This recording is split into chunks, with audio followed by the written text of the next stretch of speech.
Hey guys, Alex McCready's here for the Atlanta Journal-Constitution and the Palm Beach Post. I just got to cover the incredible GOAT, the greatest opener of all time between Florida State and Alabama.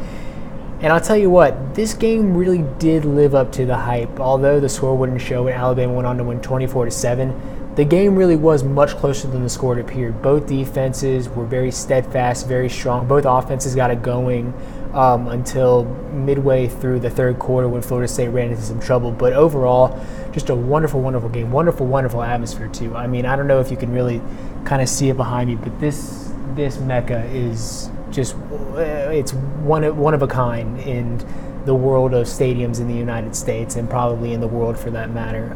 The Halo board, which you can see is above, which is off right now, when that thing is going, holy cow, this thing goes from dark to light in a matter of split seconds. And then the view, that window back there, is an incredible view of the Atlanta skyline. I would highly recommend checking this place out if you ever have the opportunity. So back to the game. As I said, Alabama went on to win 24-7. I have a couple of observations for you that I noted during the game. So first off, DeAndre Francois was injured late in the fourth quarter with about 6:25 left to play. Francois was running for his life, which he was for a little bit of the night. And he got caught from behind by Ronnie Harrison, was tackled from behind, was sacked from behind, actually one of the 3 sacks that Alabama had on the night. He went down very awkwardly, stayed on the ground for a couple minutes, was holding his knee, his left knee, had to be helped off by a couple of trainers, and it's unclear right now what the injury will be. Jimbo Fisher said he had no idea what it was after the game was over. Alec Everly said that he went up to Francois, was telling him how much he loved him, how much he cared for him after the injury occurred. And it's one of those things where if Francois can't go, that really, really hurts Florida State's chances of a national title run. Florida State and Alabama could wind up playing for the national championship right here again in January. And if Francois is not out there, it could really, really hurt their chances. But Jimbo Fisher, head coach for the Florida State Seminoles, said that if Francois can't go, then James Blackman, the freshman, is likely going to be the guy to step up. Everly also had some great things to say about Blackman. He said he is one of those guys that has the it factor. You don't know what that it factor is in football, but if one of those guys has it, it's Blackman. So if Francois can't go, look for Blackman to take the reins of this FSU offense. Second takeaway: special teams. Whoever said special teams does not matter is a liar. I want you to find them. I want you to tell them to come talk to me so I can tell them they are a liar, because there were special teams galore in this game. In fact, special teams is probably what decided this game. Alabama's special teams will be celebrated. FSU's special teams will be chastised a little bit, if I may say so myself. A blocked punt, a blocked field goal, and a fumble force and fumble recovery for this Alabama defense. It went from bad to worse for FSU, beginning right as halftime was about to get underway. Ricky Aguayo had a chance to tie things up at 10. All the momentum would be with Florida State going into the half. They put together a good drive, but no. Micah Fitzpatrick, the All-American, seemingly comes out of nowhere and blocks the 37-yard field goal attempt.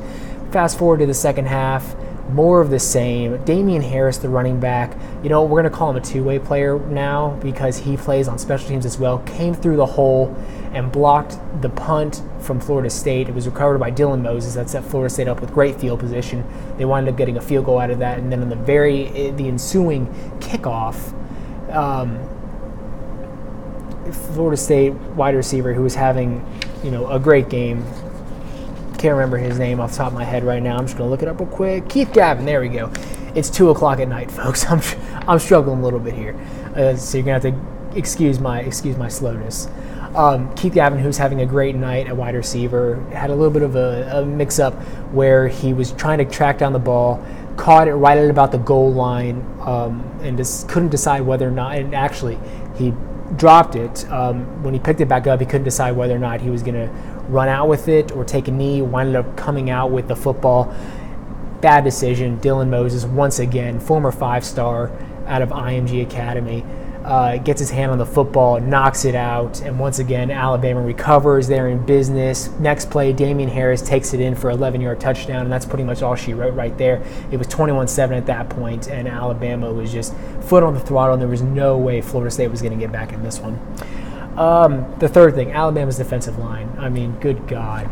I don't know where you can start with these guys. Deron Payne up front, Raekwon Davis. I mean, they are just so dominant, getting after Francois. Like I said, 3 sacks on Francois. They limited this Florida State offense to an astounding, let me get this right here, folks, an astounding 1.5 yards per carry, 27 rushes, 40 total rushing yards. I mean, I don't know what else to say about that. This is been one of the most dominant position groups in college football in the last, 5 years, we'll say.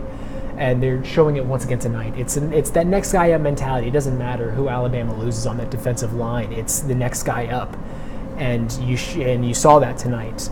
Just unbelievably dominant. And once again, this Alabama front seven was just incredible. I mean, Alec Everly said it himself. He said these guys are.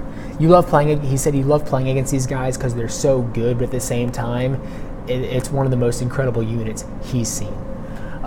So I wouldn't be surprised if Alabama once again leads the league, or the entire NCAA in rush yards allowed per game.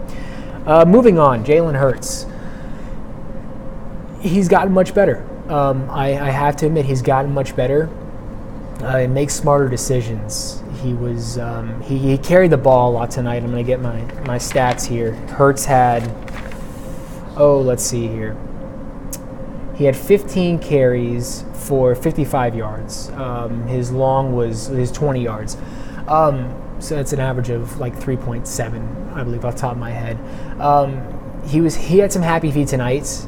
He took off a lot with the football, which were all smart decisions. He's dealing with a lot of new wide receivers. Calvin Ridley is the only one that really comes back that's had any big game experience. And when he didn't see Calvin Ridley open, because he threw the ball to Calvin Ridley 7 times, everybody else got thrown to once. When he didn't see Calvin Ridley open, he decided to take off with his feet, which is a smart decision for him because he's such a great dual-threat quarterback, and he kept a lot of drives alive, set Florida State up with some good field position, set Alabama up with some good field position, and they were able to capitalize on a couple of those drives.